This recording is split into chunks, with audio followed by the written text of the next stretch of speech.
வணக்கம் மக்களே. இன்றைக்கு அப்போஸ்தலர் 13ஆம் அதிகாரம் வசனங்கள் 11 முதல் 20 முடிய. இதோ இப்பொழுதே கர்த்தருடைய கை உன்மேல் வந்திருக்கிறது. சில காலம் சூரியனை காணாமல் நீ குருடனாயிருப்பாய் என்றான். உடனே மந்தாரமும் இருளும் அவன் மேல் விழுந்தது. அவன் தடுமாறி கைலாகு கொடுக்கிறவர்களை தேடினான்.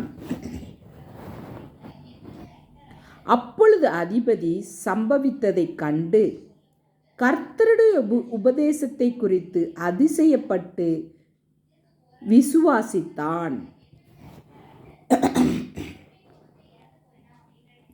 பின்பு பவுலும் அவனை சேர்ந்தவர்களும் பாப்போ பட்டணத்தை விட்டு கப்பல் ஏறி பம்பிலியாவில் இருக்கும் பெர்கே பட்டணத்துக்கு வந்தார்கள்.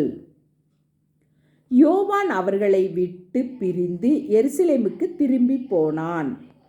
அவர்கள் பெர்கே பட்டணத்தை விட்டு புறப்பட்டு பிசீதியா நாட்டிலுள்ள அந்தியோகியாவுக்கு வந்து ஓய்வு நாளிலே ஜெப ஆலயத்தில் பிரவேசித்து உட்கார்ந்தார்கள்.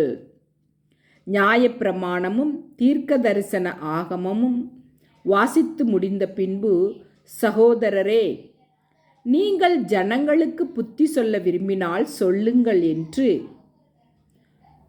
சொல்லும்படி ஜெப ஆலய தலைவர்கள் அவர்களிடத்தில் ஆள் அனுப்பினார்கள்.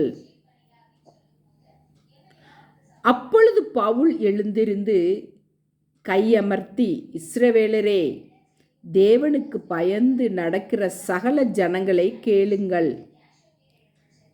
இஸ்ரவேலராகிய இந்த ஜனத்தினுடைய தேவன் நம்முடைய பிதாக்களை தெரிந்து கொண்டு எகிப்து தேசத்தில் அவர்கள் பரதேசிகளாய் சஞ்சரித்த போது ஜனங்களை உயர்த்தி தமது புயபலத்தினாலே அதிலிருந்து அவர்களை புறப்பட பண்ணி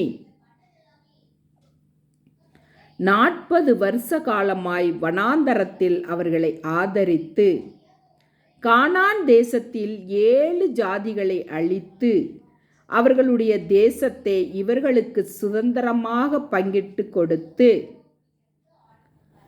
பின்பு ஏறக்குறைய 450 வருஷ காலமாய் சாமுவேல் தீர்க்கதரிசி வரைக்கும் அவர்களுக்கு நியாயாதிபதிகளை ஏற்படுத்தி வந்தார். ஆமென். மக்களே, இந்த அப்போஸ்தலர் 13ஆம் அதிகாரம் வசனங்கள் 11 முதல் 20 முடிய வாசித்து பாருங்கள். ரொம்ப நல்லாயிருக்கும் மக்களே. வீடியோ பிடிச்சிருந்தா லைக் பண்ணுங்கள், ஷேர் பண்ணுங்கள், சப்ஸ்கிரைப் பண்ணுங்கள். தேங்க்யூ.